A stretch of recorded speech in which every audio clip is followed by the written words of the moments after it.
हमारे उद्योग मंत्री श्रीमती शकुंतला रावत जी, राजीव अरोड़ा जी, chief secretary Usha Sharma ji, additional chief secretary सचिव उद्योग बीनू गुप्ता जी, कुलदीप राका जी, महेंद्र पारिक जी, ये हमारे मंच में बैठे हमारे अतिथि एस रमनन जी, आदिल जैनुअल जी, जैनुल भाई, एम पुनोद स्वामी जी, रोहित साबू जी, अभिनव भाटिया जी, कुणाल सूद जी और तमाम हमारे देश विदेश से पधारे हुए तमाम उद्यमी और अधिकारीगण, भाई और बहनों, नौजवान साथियों, मुझे बहुत पसंद आया कि इवेंट राजस्थान का दूसरा दिन आ रहे हैं। इतनी बड़ी तादाद में आप लोग बैठे हुए हैं दूसरे दिन भी, ये अपना आप एक संदेश है। राजस्थान सरकार हमेशा एमएसएमई के साथ आपको, पहले भी हमने प्रयास किया जब कोरोना था तब भी, आगे भी आपका पूरा कैसे आपके जो योजनाएं हैं, जो आपकी सोच है, उनको हम लोग हर बार बजट में शामिल करने का प्रयास करते हैं। आप इससे अंदाजा लगा लीजिए कि जब सरकार बनी थी हमारी और 2019 के अंदर ही हमने एमएसएमई को लेके एक्ट पास किया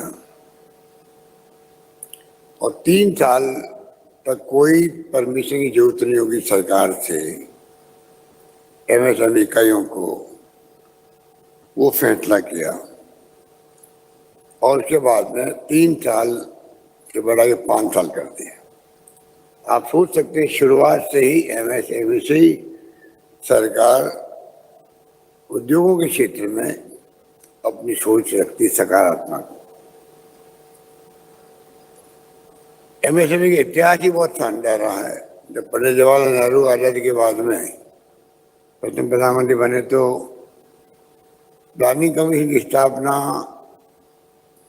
की गई। वो दूरदृष्टा थे, उनकी दूरदृष्टि थी कि उस वक्त ही प्लानिंग कमीशन बना, उस वक्त ही वो तमाम संस्थाएं बनी, आईआईटी, आईआईएम, एम्स, बड़े बड़े कल कारखाने लगे।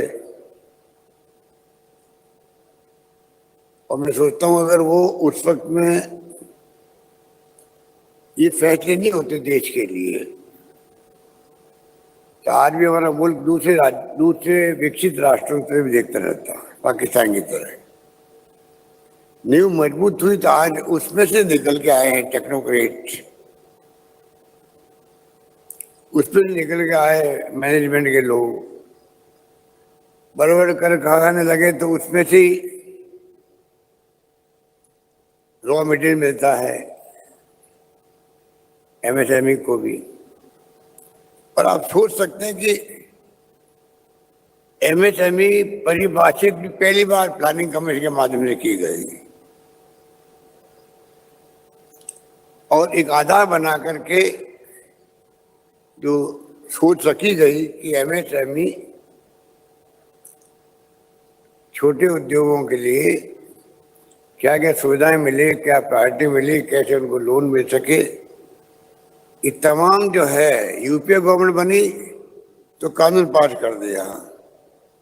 अलग विभाग पहली बार बना एमएसएमई के लिए, तब और महत्व मिला और तमाम बैंकिंग सिस्टम हो, शेड्यूल हो, सबको ये लगा कि प्रायोरिटी में एमएसएमई को देनी है। एमएसएमई की परिभाषित जब पहली बार हुई प्लानिंग कमीशन की सोच के आधार पर, सर्वे के आधार पर, और आज आप देखिए देश की जीडीपी के अंदर 30% योगदान होना एमएसएमई की बहुत बड़ी उपलब्धि आप लोगों की। 6 लाख उद्योग तो राजस्थान में है, अभी राजीव अरोड़ा जी बता रहे थे 1,35,000 के लगभग एक्सपोर्टर हैं। इस सेक्टर कोई मामूली सेक्टर नहीं है। जितना एमएसएमई सेक्टर मजबूत होगा उतनी आर्थिक स्थिति राजस्थान की मजबूत होगी। ये सोच के साथ हम आगे बढ़ना चाहते हैं और ये बात लागू पूरे मुल्क के लिए लागू होती है। रोजगार देते हैं तो एमएसएमई दे रही ज्यादा रोजगार देश के अंदर। एक्सपोर्ट हो रहा है तो एमएसएमई के माध्यम से हो रहा है। तो मैं कहना चाहूंगा आपको कि जिस रूप में आप लोग यहाँ आए हैं जिन उम्मीदों के साथ में, आपने महसूस किया होगा कि कोरोना के बाद में या कोरोना के दरमियान में भी हमने हमेशा ध्यान रखा किस प्रकार से वो सब सुविधाएं मिले, वो सब फैसले हो जिससे कि आप लोग अपनी मजबूत स्थिति को बनाए रख सके, कमजोर स्थिति नहीं बने। क्योंकि साल भर तक कोरोना में लॉकडाउन रहने बहुत बड़ी चुनौती हमारे सामने थी।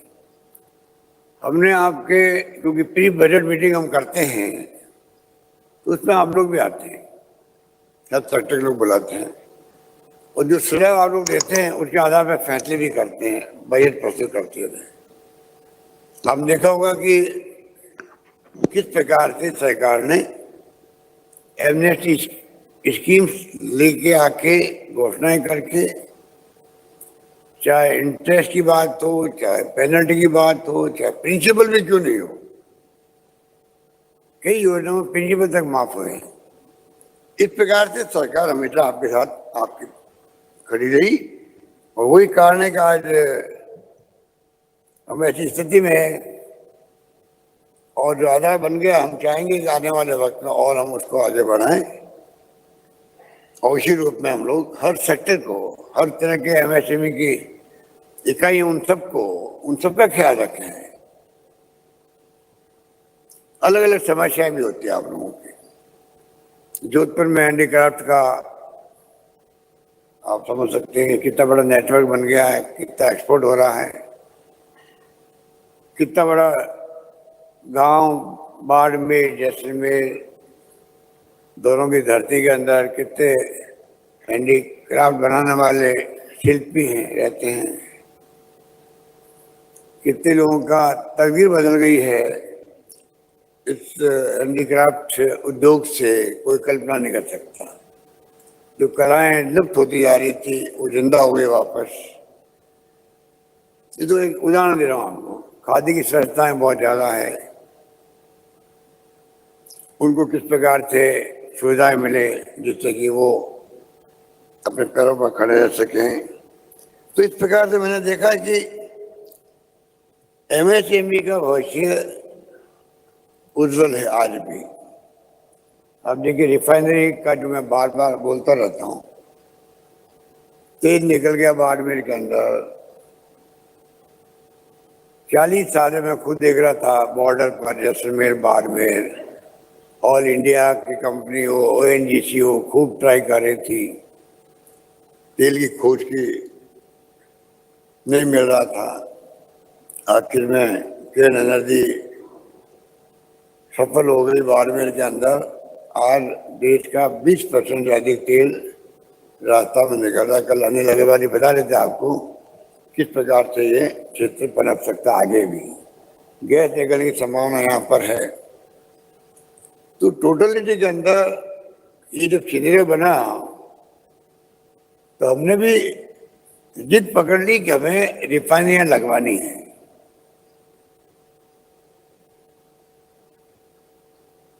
मुरली देवड़ा जी मंत्री थे, कोई मंत्री रहा हो, हमने पीछे छोड़ा ही नहीं। डॉक्टर मनमोहन सिंह जी को, मिसेस सोनिया गांधी को, जब मौका लगा रिफाइनरी लगनी चाहिए राजस्थान के अंदर। क्योंकि आकाश होके पढ़ते पढ़ते सदियों से हम लोग भुगत रहे हैं, पीने का पानी नसीब नहीं होता है। लेकिन इंदिरा गांधी कैनाल आजादी के बाद में गोविंद वल्लभ पंत आए और जवाहरलाल नेहरू जी के वक्त में ये बननी शुरू हो गई। तो आज कई जिलों में पीने का पानी मिल रहा है। ये आरसीपी की योजना हमारी ठप पड़ी हुई है। ठप क्या पड़ी हुई है? स्लो है, अभी राष्ट्रीय परियोजना घोषित नहीं हो रही है। तो इस प्रकार से पूरी सोच के साथ में हमें आगे बढ़ने की आवश्यकता है।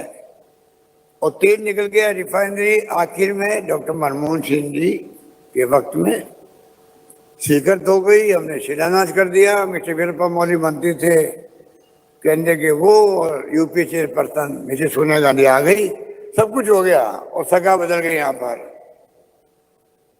और उसके बाद में 5 साल, लगभग 4.5 साल बंद पड़ी रही। दबाव में प्रधानमंत्री मोदी जी आए, उन्हें शुरू हुआ काम। आज मैंने कल कहा था वो 40,000 का करोड़ आज 70,000 करोड़ का बन गया। पर जो मैं कहना चाहता हूँ आपको एमएसएमई के लिए, जो पेट्रोकेमिकल कॉम्प्लेक्स बन रहा है वो फॉर्चुनेटली साइमल्टेनियसली बन रहा है। जनरली जो रिफाइनरी बनती है उसके बाद में पेट्रोकेमिकल कॉम्प्लेक्स बनते हैं। राजस्थान की रिफाइनरी पचपदरा में साथ साथ बन रहा है और 383 इसमें किलोमीटर एरिया के अंदर डेवलप एरिया कर रहे हैं हम लोग। भारत सरकार को एक फॉर्मेलिटी होती है पेट्रोकेमिकल कॉम्प्लेक्स बनाने के लिए, लिखा गया है, नहीं तो हम लोग हमें तो काम चालू करना ही है। वहाँ हजारों इकाई आएगी, 150 के लगभग मेरे ख्याल से 150 प्रकार की पॉलीमर्स और प्लास्टिक आधारित उद्योग उसको लगेंगे। कितनी छोटी छोटी एमएसएमई की इकाई आएगी, पूरे प्रदेश के लोग आ सकते हैं उसके अंदर। जो एंटरप्रेन्योर होगी वो आएगा और पूरी प्लानिंग के साथ में अगर एरिया डेवलप होगा तो मैं समझता हूँ कि इसमें हजारों लाखों लोगों को रोजगार मिलेगा, जिसकी आज सबसे बड़ी आवश्यकता है। एमएसएमई का और रोजगार का बहुत बड़ा संबंध है। बड़े उद्योग लगाए, रोजगार मिलता है एक सीमा तक, पर एमएसएमई की जो हजारों लाखों इकाई बनती है, अब 6 लाख इकाई किसे कहते हैं? तो जितना ज्यादा मजबूत एमएसएमई सेक्टर होगा उतनी मजबूत उस प्रदेश की और देश की अर्थव्यवस्था होगी, इतनी मजबूती से रोजगार उपलब्ध होंगे नौजवानों को, जिसकी आज सबसे बड़ी आवश्यकता है। जैसे मैंने कहा कि आईआईटी बन गई तो आज मैंने कहा मैन पावर मिलने लग गया, आपको टेक्नोक्रेट आ गए, मैनेजमेंट के लोग आ गए, तो तमाम बातें एक दूसरे जुड़ी हुई है। उद्योगपति वही आता है जहाँ सब सुविधाएं होती है। तो हम राजस्थान में मैं समझता हूँ कि जो प्रयास चल रहे हैं शिक्षा के क्षेत्र में, शिक्षा सुविधाएं हो तभी परिवार आते हैं, चाहे देश के किसी कोने से लोग आते हों, उद्योग लगाने के लिए आते हों या मजदूर आते हों या मैनेजमेंट के लोग आते हों, तो सुविधाएं चाहिए। पीने का पानी हो वहाँ पर ढंग से, बिजली की उपलब्धता हो, शिक्षा की सुविधाएं हो, स्वास्थ्य सुविधाएं हो, अच्छी सड़कें हो, कम्युनिकेशन सिस्टम अच्छे हों। तो राजस्थान आज मैं समझता हूँ कि सभी क्षेत्र में, बल्कि सड़कों के क्षेत्र में भी आज हम काफी आगे बढ़ गए। जब मैं पहली बार मुख्यमंत्री था तो एक कहावत थी, गुजरात से जब आते हैं रास्ते में अगर नींद आ जाए तो नींद खुल जाए तो मतलब राजस्थान आ गया है। इतनी सड़कें खराब थी यहाँ पर, राजस्थान आते ही मालूम पड़ता राजस्थान आ गया है। अब उल्टा मामला हो गया है। आप पता कीजिए, कल तो गौतम अडानी बैठे हुए थे, इसलिए मैंने कहा नहीं जानबूझ करके। मैंने कहा उनको खुश करके भेजो, इन्वेस्टमेंट ज्यादा आएगा। वरना मैं कहने वाला था कि अब सड़कें उल्टी हो गई मामला। जब आप सूरत से बढ़े जाओ तो सड़क खराब मिलेगी आपको। राजस्थान की सड़कें national highway, state highway, mega highway अच्छे बने, बहुत बड़ा फर्क पड़ा है। और हम लोगों ने भी इस गवर्नमेंट ने प्रायोरिटी दे रखी है, किस प्रकार बजट में घोषणा हो रही है रोड्स को लेकर के। मैं खुद सर्वे करवाता हूँ कि वृष्ट सड़कें किस जिले में कौन कौन सी है, कलेक्टर के थ्रू करवाता हूँ, जिससे कि कोई पक्षपात नहीं हो, प्रायोरिटी उनको मिले जो वास्तव में सड़कें ज़्यादा खराब है। तो हम लोग कोशिश करते हैं कि राजस्थान में तमाम माहौल ऐसा बन रहा है राजस्थान में, अगर माहौल बनाने में हम कामयाब हो गए तो ये जो इवेंट जो सक्सेस हुई है कल और आज, इसको मजबूती मिलेगी और ज्यादा इन्वेस्टर आने के प्रयास करेंगे। ब्यूरोक्रेसी राजस्थान की है वो हमेशा समर्पित रहती है। कई हमने प्रयास किए कि कैसे इन्वेस्टर को पूरा सम्मान भी मिले, उनको परेशानी नहीं हो, अड़चन नहीं आए, और काफी हद तक हम कामयाब हुए हैं। कुछ कमी होगी उसको दूर हम करेंगे, क्योंकि हम चाहते हैं राजस्थान विकास के मार्ग प्रशस्त हो तेज गति से। आज देखिए आप, ये तमाम जो हालात हैं 3 साल के अंदर, हैप्पीनेस इंडेक्स बढ़ा है राजस्थान का, और कैपिटल इनकम बढ़ी है राजस्थान के अंदर। इसके क्या मायने हैं? कुछ तो किया हुआ हम लोगों ने। सोशल सिक्योरिटी स्कीम भी लेके आते हैं तो सेविंग होती कुछ परिवार के अंदर। महंगे के जमाने में वो सेविंग काम आती है। आज अगर मेडिकल साइड में हमने 0 कर दिया, आपका बजट मान लो खर्च हो लगभग 0 होता है, तो कुछ सेविंग हुई है। वरना कितना खर्च होता है मेडिकल के अंदर, दवाइयों का भी, ऑपरेशन का भी। और एक ऐसा कदम उठाया गया है जो शायद देश में तो नहीं है, मेरे ख्याल दुनिया के मुल्कों में शायद ही कहीं होगा। तो किडनी ट्रांसप्लांट फ्री हो रही है, लिवर ट्रांसप्लांट फ्री हो रहा है, बोन मैरो ट्रांसप्लांट फ्री हो रहा है, सब कुछ फ्री है, ऑर्गन ट्रांसप्लांट फ्री है। ये कोई सबके तकलीफ नहीं आती है, पर जिस घर तकलीफ आती है जिस घर में, वो जानता है कि मेरा मकान बिकेगा, गहने बिकेंगे, कहाँ से मैं। अच्छे से परिवार के लोग भी बोलते नहीं है, पर उनको इलाज करवाना पड़ता है। माँ बापों का ही पता है कि ये बच्चे के नहीं। तब भी हमारे संस्कार संस्कृति ऐसी है, लास्ट मोमेंट तक हम लोग लाख रुपए लग जाए, 2 लाख लग जाए, अपने माँ बाप को जिंदा रखना चाहते हैं। ये संस्कृति राजस्थान की, हिंदुस्तान की है। इसलिए मैं कहना चाहूंगा कि राजस्थान के अंदर सब कुछ अब संभव है, ऐसी स्थिति बन गई है। कल मैंने कहा आपको 6 यूनिवर्सिटी थी मेरे वक्त में, जब मैं पहली बार सीएम बना। आज 89 यूनिवर्सिटी है। कॉलेज मैंने खोला, आपको 210 कॉलेज अभी मैंने खोली 3 साल के अंदर, जबकि 70 साल में 250 कॉलेज खोली थी। इसके अपने मायने हैं। इंजीनियरिंग कॉलेज अलग है, वो इंजीनियरिंग कॉलेज खुल गई, 7, 8, 10 मेडिकल कॉलेज खुल गई। पहले बच्चे जाते थे पूना और कर्नाटक और महाराष्ट्र में,